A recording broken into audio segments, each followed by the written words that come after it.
नमस्कार, good morning मेरे प्यारे स्टूडेंट्स।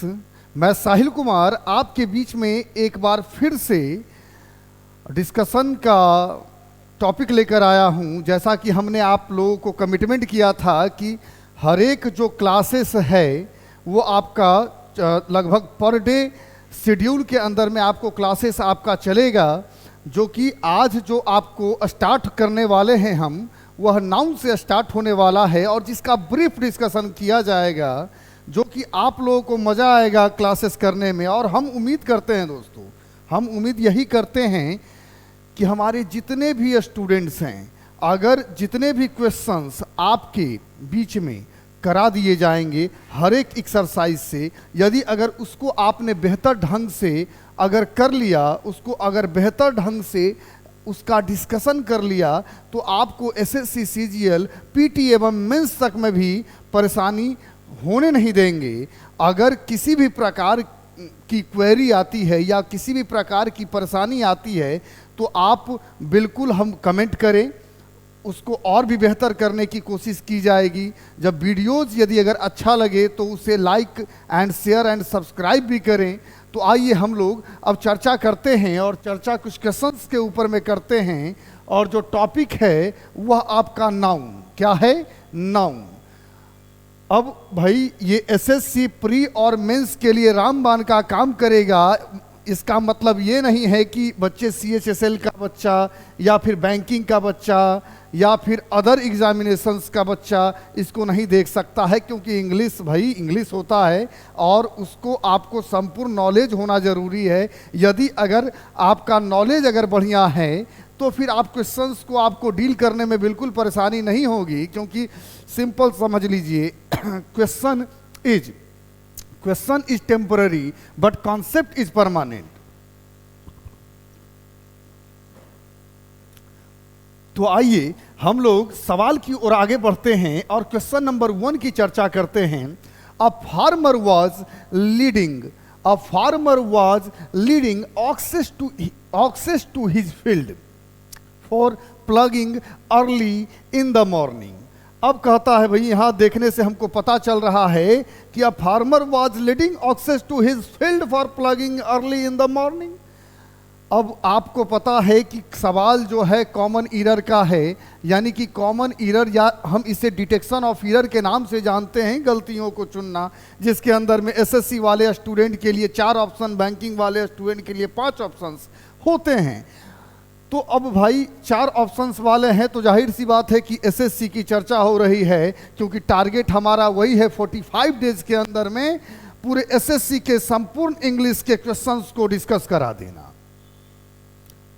आइए, a farmer was leading oxes to his field for plugging early in the morning. तो हमने जब अगर क्वेश्चंस को देखेंगे तो यहां पर जो शब्द है बाबू वो ऑक्सेस है। क्या है?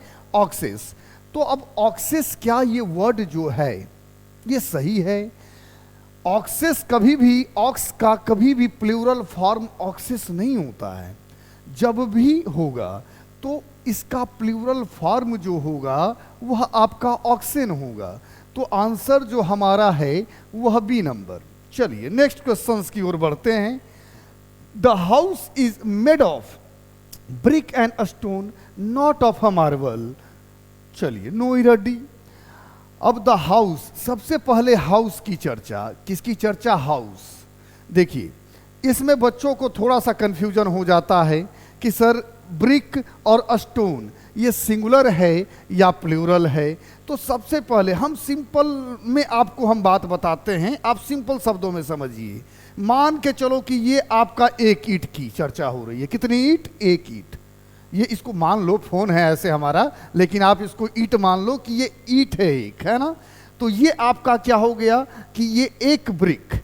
तो जब भी एक ब्रिक की चर्चा होगी, सिंगल ब्रिक की, तो यह आपका क्या हो जाएगा भाई? सिंगुलर ब्रिक या फिर सिंगुलर स्टोन, क्योंकि एक की चर्चा हो रही है। मान के चलो कि इस जगह पे एक फोन के अलावा 2-4 फोन हो जाए। कितना फोन हो जाए? 3-4 फोन हो जाए।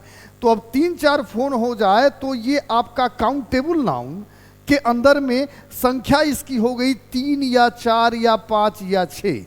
तो अब काउंटेबल नाउन जब भी होगा तो एक से अधिक हो रहा है तो यह प्लूरल हो जाएगा, है ना।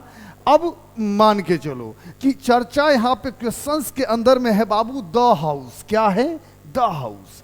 अब हाउस एक ही होता है, हाउस एक ही होता है, यानी कि घर एक होता है, और घर के अंदर में बहुत सारे ईंट एवं पत्थर लगे हुए होते हैं, यानी कि घर के अंदर में जो ब्रिक और स्टोन होते हैं, ब्रिक और स्टोन होते हैं, वो आपके अनकाउंटेबल फॉर्म में होते हैं। किस फॉर्म में होते हैं, अनकाउंटेबल फॉर्म में। क्या कभी आपने कोशिश किया है कि अपने घर के ब्रिक एंड स्टोन को, यानी कि ईंट एवं पत्थर को गिन ले? तो ये पॉसिबिलिटी ही नहीं है। तो जब पॉसिबिलिटी नहीं है चला, तो हम जो इस शब्द को समझते हैं कि ये आपका भी अनकाउंटेबल है। लेकिन किस स्थिति में, जब चर्चा किसकी होगी, हाउस की होगी, वॉल की होगी, ब्रिज की होगी, यानी कि वैसे वैसे शब्द, वैसे वैसे वैसे वस्तुओं की चर्चा, जैसे कि हाउस, दीवाल, आपका पुल, उसके अंदर में बहुत सारे ईंट पत्थर लगे हुए हैं, लेकिन वो अनकाउंटेबल नाउन है, और वो अनकाउंटेबल नाउन है तो वह ऑलवेज सिंगुलर है। अब जब ये सिंगुलर है तो यहाँ पे ब्रिक और स्टोन ये अपने स्थान पर बिल्कुल सही है, और यहाँ द हाउस के साथ जो इज का प्रयोग भी हम कर रहे हैं वह भी सही है। तो हमारा जो आंसर इस पे जाएगा नो एरर, डी, यानी कि इसमें भाई सही है। तो आपको उम्मीद करते हैं कि समझ में आया होगा। Question number 3, he goes fishing every day and bring a lot of fishes that his wife कुक्स for him. अच्छा, चलिए थोड़ा सा ध्यान से जब पढ़ेंगे तो यहां एक चर्चा आ रहा है अ लॉट ऑफ। क्या आ रहा है, अ लॉट ऑफ। अब अ लॉट ऑफ की चर्चा किए तो अ लॉट ऑफ फिशेस।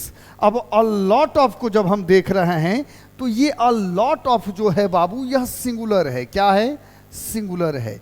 अब इसके साथ में हम फिशेस का यूज नहीं करेंगे, बल्कि इसके साथ में हम यूज जो करेंगे वह आपका फिश करेंगे।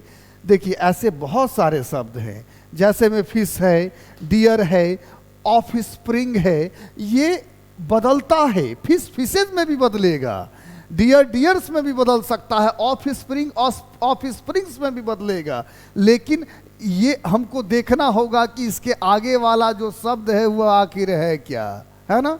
तो उसी आधार पर हम बदलेंगे। यहाँ पर जो शब्द है क्लियरली समझिए कि अ लॉट ऑफ और अ लॉट ऑफ के लिए यहाँ पे फिशेस अप्रोप्रिएट नहीं है, क्योंकि अ लॉट ऑफ जो है वह सिंगुलर है, इसके साथ में वर्ब जो आएगा वह भी सिंगुलर होगा। तो आंसर हमारा कौन सा पार्ट में है भाई, तो बी पार्ट में। चलिए क्वेश्चन नंबर 4 कहता है you can buy the scissors. अच्छा, scissors that is sharp and good in quality.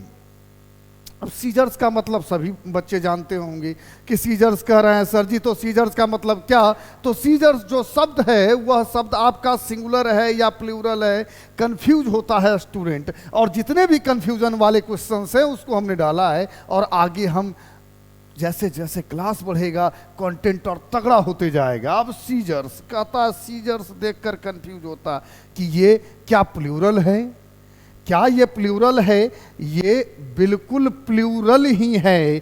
Seizures की चर्चा यदि अगर की जा रही है तो ये प्लूरल है, तो इसके साथ में जो वर्ब आएगा वह वर्ब क्या होगा, आर होगा। तो आंसर जो हमारा जाएगा वह किस पार्ट में जाएगा, बी पार्ट में।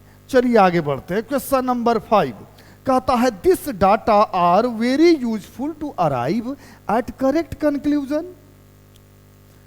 This data are very useful to arrive at correct conclusion. देखिए जब भी आप किसी भी क्वेश्चंस को बनाते हैं तो आप हमेशा कोशिश ये करें कि हम उस क्वेश्चंस को अगर नहीं भी हमसे सॉल्व हो रहा है तो आप एक बार से आप ज़्यादा पढ़ने की कोशिश करें, एक बार से आप ज़्यादा पढ़ने की कोशिश करें। क्योंकि देखिए आपके सवाल का जवाब आपके सवाल में ही छिपा होता है। यदि अगर आप उसको सही ढंग से अगर देखेंगे तो ज़रूर मिलेगा। ऐसा है नहीं कि कोई भी क्वेश्चंस बने हैं जिसको आज स्टूडेंट सॉल्व नहीं कर रहा है ना।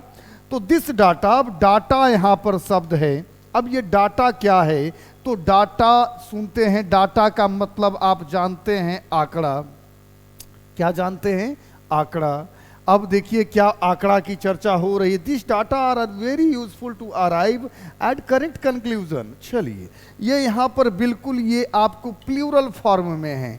हम डाटा को सिंगुलर समझने की गलती करते हैं। डाटा का सिंगुलर फॉर्म जो होता है वो होता है डेटम। डेटम आपका सिंगुलर फॉर्म हो गया बच्चा, और इसका प्लूरल फॉर्म जो हो जाएगा वह आपका हो जाएगा डाटा। तो अब this data are very useful. तो अब क्वेश्चन क्या है कि डाटा को अपने स्थान पर रहने दीजिए, लेकिन यहाँ जो शब्द है वह दिस है। क्या है? दिस है। और ये देखिए डाटा के साथ में दिस का प्रयोग नहीं बल्कि दीज का प्रयोग करेंगे। तो आपका आंसर डाटा को रहने दिया जाए और दिस के स्थान पर किस चीज को बदल दिया जाए? दीज को बदल दिया जाए। यानी दीज यदि होता है आंसर आपका ए नंबर। आइए अब हम लोग थोड़ा सा आगे की ओर बढ़ते हैं। Question number 6। क्वेश्चन नंबर क्या कहता है? 6। अब Renu stays in the boarding. Renu stays, चलिए एक minute, Renu stays in the boarding नो इधर। अब जब बोर्डिंग शब्द की चर्चा हो, किसकी चर्चा हो? बोर्डिंग। तो हमारा कहने का मतलब यह है कि बोर्डिंग जब हो तो देखिए बोर्डिंग कभी भी अलोन नहीं आता है। बोर्डिंग कभी भी अकेले नहीं आएगा। यह जब भी आएगा अपने साथ कुछ शब्दों को लेकर आएगा। अब ये शब्द यहाँ पर क्या हो सकते हैं? आंसर तो हमारा सी पार्ट में है, लेकिन अब ये शब्द क्या हो सकते हैं? तो boarding, boarding house, boarding room, अरे बोर्डिंग स्कूल एक्सेट्रा। यानी कि कभी भी बोर्डिंग का प्रयोग हम अकेले नहीं करेंगे। जब भी करेंगे तो बोर्डिंग रूम, बोर्डिंग हाउस और बोर्डिंग स्कूल की चर्चा करेंगे। तो इसलिए आंसर आपका सी नंबर। आइए क्वेश्चन नेक्स्ट क्वेश्चन में बढ़ते हैं। कहता है have you deposited the proceed in the bank और नॉट। अच्छा, तो have you deposited the proceed.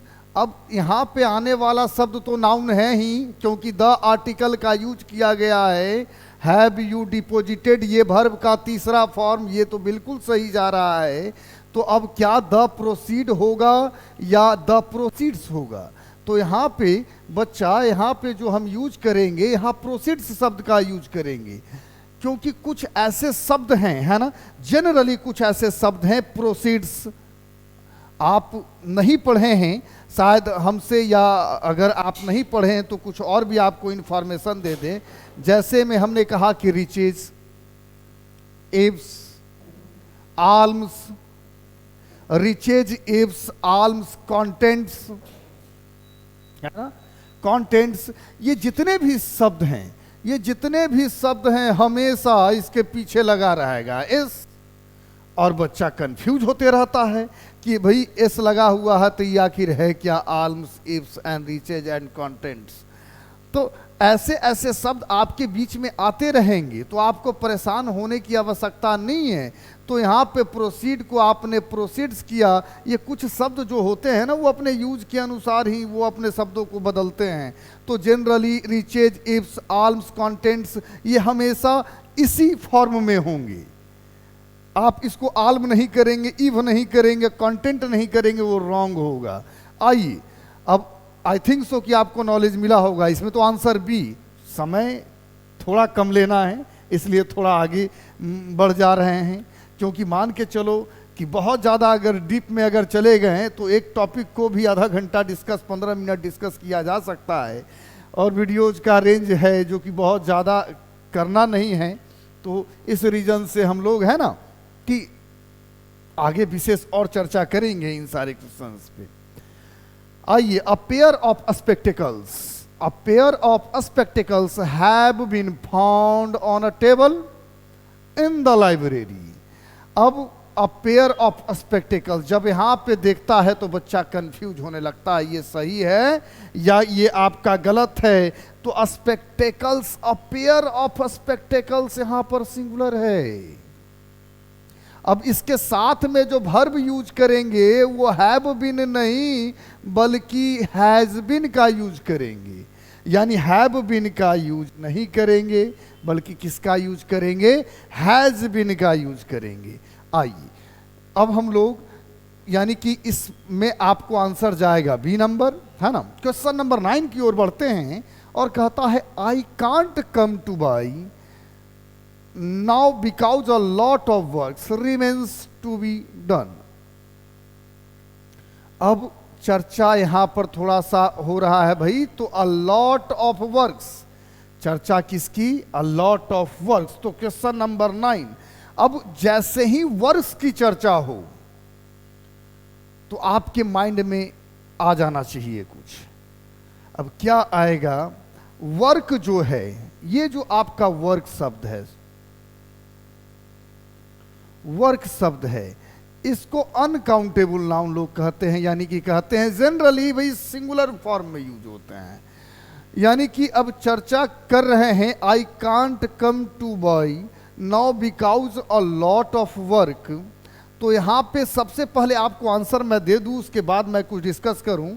यानी कि यहां पे वर्क्स नहीं बल्कि क्या होना चाहिए, वर्क होना चाहिए। और आपका जो आंसर होगा बी पार्ट में है। लेकिन क्या सिर्फ वर्क शब्द, वर्क के अलावा भी कुछ ऐसे बहुत सारे शब्द हैं जैसे इंफॉर्मेशन, एडवाइस, बैगेज, है ना, जनरली लगेज, जनरली ऐसे ऐसे शब्द हैं जो अपने यूज के अनुसार अपने आप को चेंज करते हैं।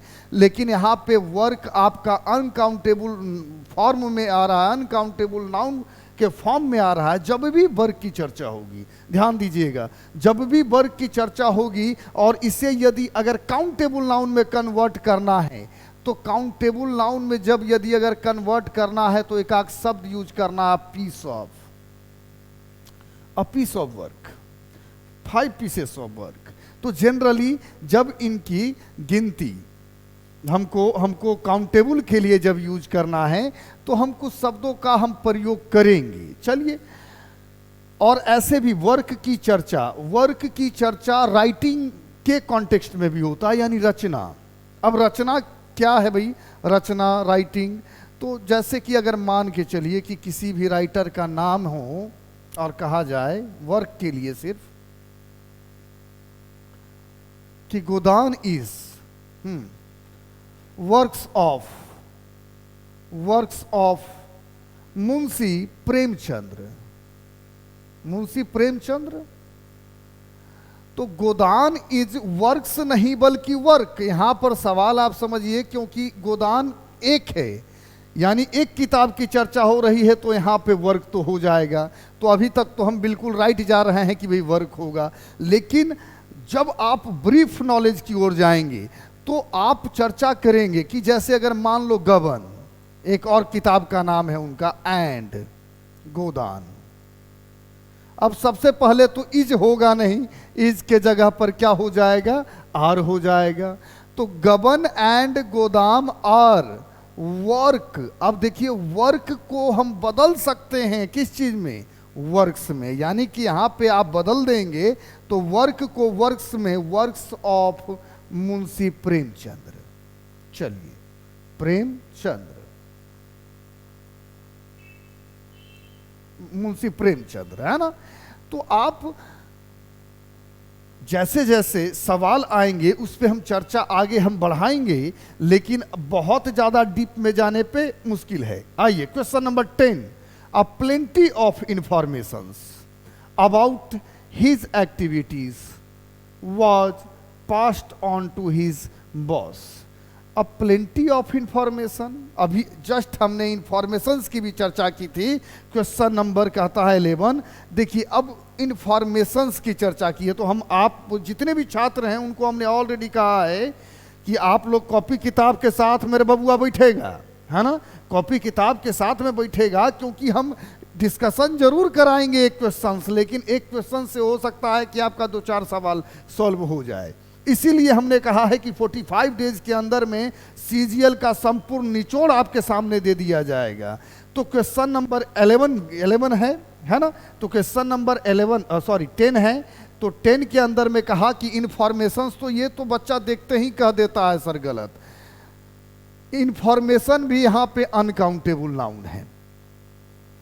अब इसको भी प्लूरल यदि बनाना हो तो अ पीस ऑफ का यूज हम करते हैं, और भी शब्दों का यूज किया जाता है, लेकिन इंफॉर्मेशंस ऐसे और भी कुछ शब्द हैं, यानी कि इंफॉर्मेशंस ऐसे शब्द हैं, वैकेशन लिख लो, है ना, एम्प्लॉयमेंट लिख लो, है ना, ये अब्यूज, बिजनेस, जो आपको महसूस होगा, लगेज, हेयर, ये जितने भी शब्द हैं, हेयर्स में बदलेंगे तो उसका केस होगा, यानी कि वैकेशन को वैकेशंस में हम जल्दी जनरली नहीं बदलते हैं।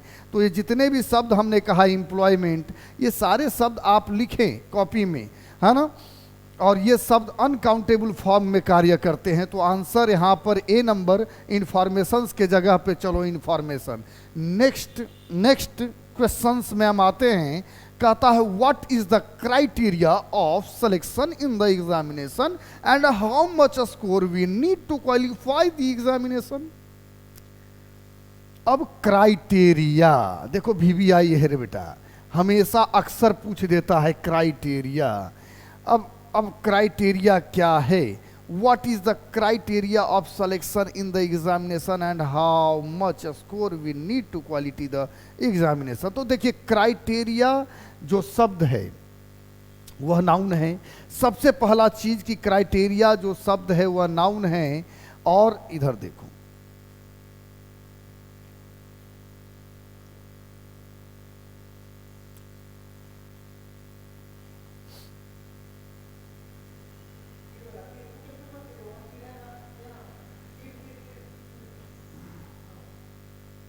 है ना, चलिए आइए, थोड़ा सा मिस्टेक हो गया।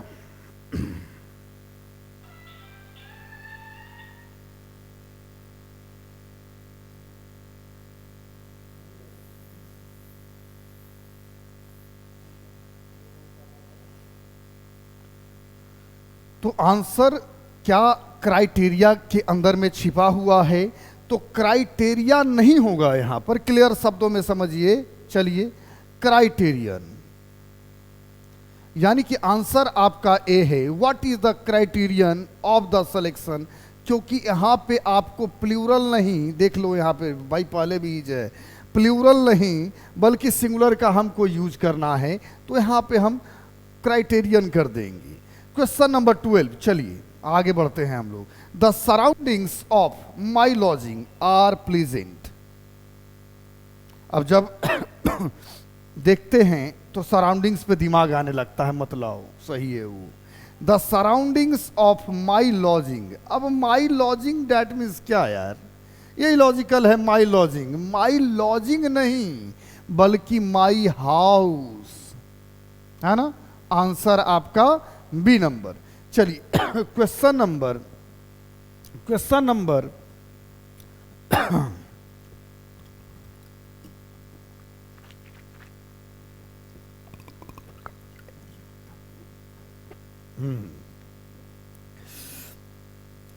नंबर 13 पे चर्चा करते हैं हम लोग, आते हैं। कहता है ऑल दी गर्ल्स स्टूडेंट्स, अरे पहले गलत है, गर्ल्स स्टूडेंट्स नहीं बल्कि गर्ल स्टूडेंट्स, एस गड़बड़ है। तो answer number A. Question number 14 पे आते हैं। The news have distributed the peace of my mind. देखो न्यूज, कंफ्यूज मत होइए एस को देखकर, ये आपका है जो सिंगुलर है, इसके साथ में हम जनरली हैज का यूज करते हैं। आंसर ए नंबर, यानी न्यूज जो शब्द है वो आपका सिंगुलर है, इसके लिए हैज का यूज करेंगे। आइए क्वेश्चन नंबर 15 कहता है how many eggs and milk to do you need. तो हाउ मेनी एग्स, देखो एग्स कौन सा नाउन है, थोड़ा सा हम लोग ध्यान देंगे। मिल्क कौन सा नाउन है, तो आप भाई इतना समझ लो इधर की काउंटेबल नाउन, अभी प्रॉपर कॉमन कलेक्टिव में नहीं जाना है हम लोगों को। काउंटेबल नाउन और इधर हमारा अनकाउंटेबल नाउन। अब कहता है कि काउंटेबल नाउन के लिए मेनी का यूज तो बिल्कुल सही जा रहा है, नाउन है, लेकिन क्या इसके लिए कुछ जरूरत है, तो बिल्कुल जरूरत है। इसके लिए अगर एक्स काउंटेबल नाउन के लिए मेनी का यूज यदि हम कर रहे हैं तो मिल्क के लिए हमको मच का यूज करना है, मच का यूज करना है। तो आंसर जो जाएगा आपका बी नंबर। आइए question number 16 Kamal enjoys a free ship. Kamal enjoys a friendship in the college. तो थोड़ा सा देख लीजिए ये फ्री शिप क्या है भाई। कमल इंजॉय कौन सा फ्री शिप करेगा, फ्री शिप। अब थोड़ा सा कंफ्यूजन, अब कुछ बच्चा सोच लेगा फ्री स्कॉलरशिप, नो, रॉन्ग है ना। Kamal enjoy a friendship in the college, no, wrong है ना। तो यहां पे कमल इंजॉय, देखिए कभी कभी इंग्लिश के अंदर में अक्सर कभी कभी छोड़ दीजिए, बेसिक सेंस के आधार पर सवाल पूछ दिए जाते हैं और उसका ज्ञान भी होना बहुत आपके लिए क्या है, जरूरी है। तो कमल इंजॉय अ फ्रेंडशिप। अब देखिए बच्चा सोचता नहीं है फ्रेंडशिप, यहां फ्रीशिप का कोई आवश्यकता नहीं और ज्यादा कॉम्प्लिकेशन में भी नहीं जाना कि क्या होगा। फ्रेंडशिप हमने बोला तो अरे तो लगता है आसान है, नहीं, यही है आंसर आपका, क्योंकि फ्रेंडशिप बच्चे एंजॉय करते हैं। चलिए आइए क्वेश्चन नंबर, इसका चले बी हुआ, चलिए इसका भी बी हुआ। क्वेश्चन नंबर आते हैं भाई 17 नंबर में। Stealing is a bad custom. अब कस्टम का मतलब क्या, देखो अब चर्चा हमने किया कस्टम, तो कस्टम दैट मीन्स क्या। तो कहता है कि कस्टम का सबसे पहला जो कार्य है ये तो आप एक प्रकार का कर होता है, टैक्स, है ना। यानी कि जिसको हिंदी में अगर बोलते हैं चुंगी कर, ये टैक्स होता है ना। तो ये कस्टम सही है यहां पर या फिर गलत है। तो अब हमने कहा कि ये कस्टम यदि अगर हो रहा है तो यहां टैक्स की कौन सी आवश्यकता पड़ रही, stealing is a bad custom. अब देखो कुछ नाउन ऐसे होते हैं ना जो एस तो लग जाता है उसके अंदर में, जैसे कि देखो ये कस्टम को हम कस्टम्स में बदल देंगे, कस्टम को हम कस्टम्स में बदल सकते हैं, यानी कि इसको हमने क्या किया, बदल दिया। लेकिन यह प्लूरल नहीं हो रहा है जनरली, अब इसका हिंदी अर्थ बदल जा रहा है। अब हिंदी अर्थ क्या बदल जा रहा है बच्चा, तो थोड़ा सा जब हम ध्यान से देखते हैं तो जब कस्टम्स का मतलब होता है परंपरा या फिर जिसको कहते हैं प्रथा, है ना, राइट्स, तो ये आपका कहा जा रहा है कि कस्टम, डैट मीन्स आपका यहाँ कस्टम की आवश्यकता नहीं है बल्कि कस्टम्स की आवश्यकता है ना। तो आंसर जो हमारा जाएगा वह बी नंबर, प्रथा की चर्चा हो रही है। Question number 18 there was no place on the beach for you. There was no place, there was no place on the beach for you. तो जब इस क्वेश्चन को हम देखते हैं, चलिए आइए। तो अब नो प्लेस, यहां पे एक देखने वाली बात है, नो प्लेस। तो जनरली जो बच्चा जब यूज करता है तो नो प्लेस सही है या गलत है। अब नो प्लेस यहाँ पर होना चाहिए या नहीं, तो देखिए इंटरमीडिएट 10th 9th में जब भी हम पढ़ते हैं तो इसको हम गलत कभी भी नहीं करते हैं, यानी कि ये उस स्थिति में गलत नहीं होता है। लेकिन जनरल कंपटीशन के अंदर में ये नो प्लेस नहीं होगा, बल्कि ये आपका यहाँ पर नो रूम होगा। क्या होगा, ध्यान से देखो, नो रूम। अब नो रूम कहने का मतलब क्या है, नो रूम हमने कहा, तो अब इसका मतलब है स्थान नहीं है, जगह नहीं है, कहता है स्पेस नहीं है। जनरली कहता है भाई स्थान नहीं है, जगह नहीं है, स्पेस नहीं है। जब हम इनका यूज करते हैं तो हम जनरल कंपटीशन के अंदर में नो प्लेस का यूज नहीं करेंगे, जब भी करेंगे तो नो रूम का यूज करेंगे। अगर हमने सिंपल शब्दों में कहा, क्या कहा भाई, कि देयर इज, देख लीजिए, देयर इज नो रूम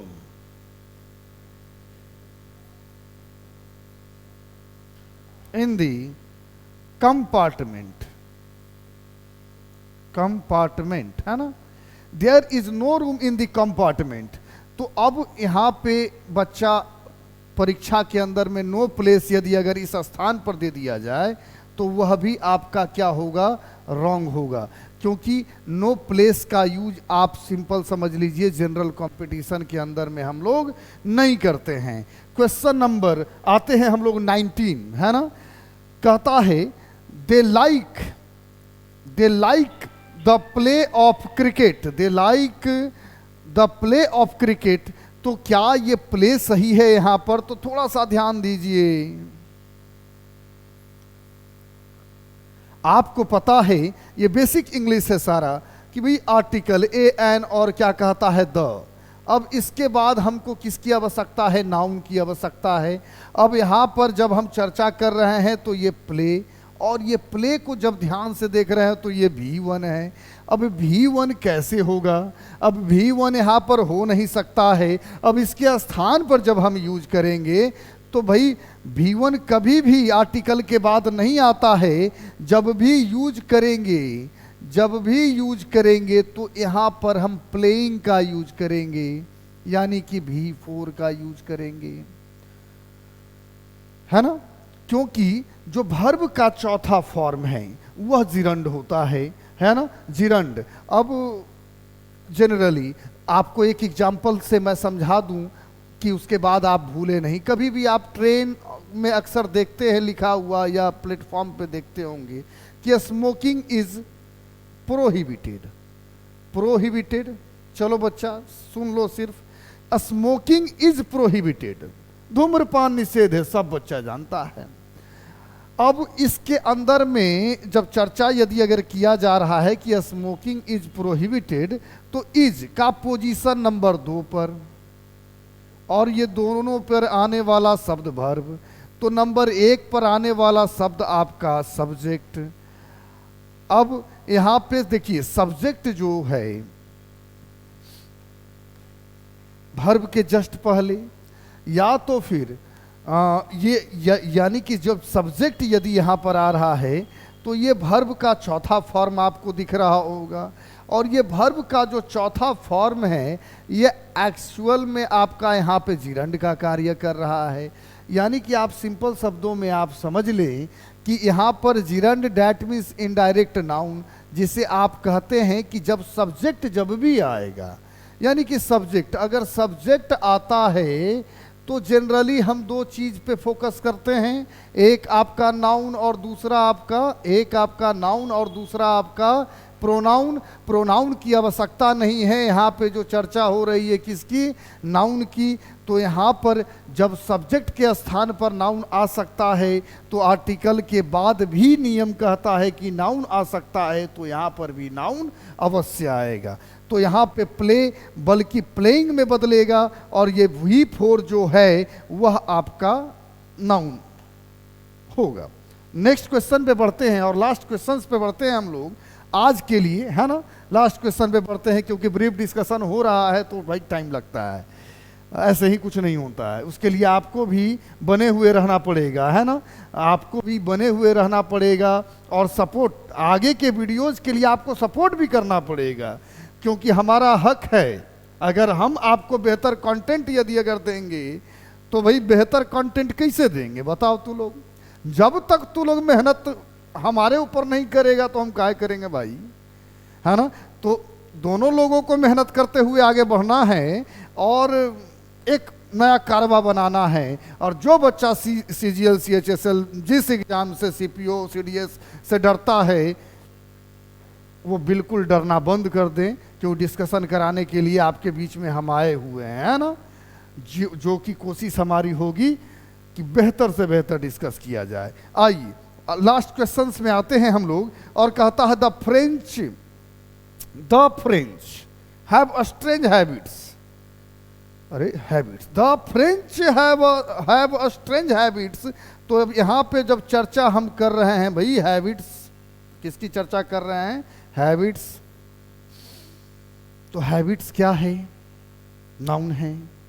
अब हैबिट कौन सा नाउन है, हैबिट को हम महसूस करते हैं, फील करते हैं, तो ये अब्स्ट्रैक्ट नाउन है। यानी कि अब्स्ट्रैक्ट नाउन है, जिस चीज को फील करें हैबिट्स को, तो ये हैबिट्स क्यों होगा। और abstract noun is always singular, और जब ये सिंगुलर है रे मेरे बच्चा तो हैबिट्स नहीं बल्कि हैबिट, है ना। और आंसर आपका C नंबर। क्लियर है। और उम्मीद करते हैं जितने भी हमारे छात्र होंगे या जितने भी हमारे स्टूडेंट फ्रेंड्स होंगे जिनको कभी भी आवश्यकता इस चीज़ की पड़ सके, है ना, वो सपोर्ट करें, है ना। सपोर्ट करने का मतलब है कि आप एक लाइक करें, शेयर करें, सब्सक्राइब करें और वीडियोज को आगे से आगे तक पहुंचाएं, कि जितने भी स्टूडेंट्स जो गरीब तबके के भी लोग हैं उनको भी मौका मिल पाए। फ्री कंटेंट लगभग 2000 से प्लस क्वेश्चंस वो आपके लिए फ्री में ऑनलाइन होगा, डिस्कशन होगा। हम आगे भी वर्ड्स पे चर्चा करेंगे, हम आगे भी एक्सरसाइज वाइज पे भी चर्चा करेंगे, लेकिन उम्मीद करते हैं कि अभी सबसे जो ज़्यादा ज़रूरत है वो ज़रूरत है डिस्कशन का, बेहतर से बेहतर डिस्कशन का। तो हम अपने वाणी को यहीं पे विराम देते हुए आज का क्लास ख़त्म करते हैं। चलिए, ओके, थैंक यू।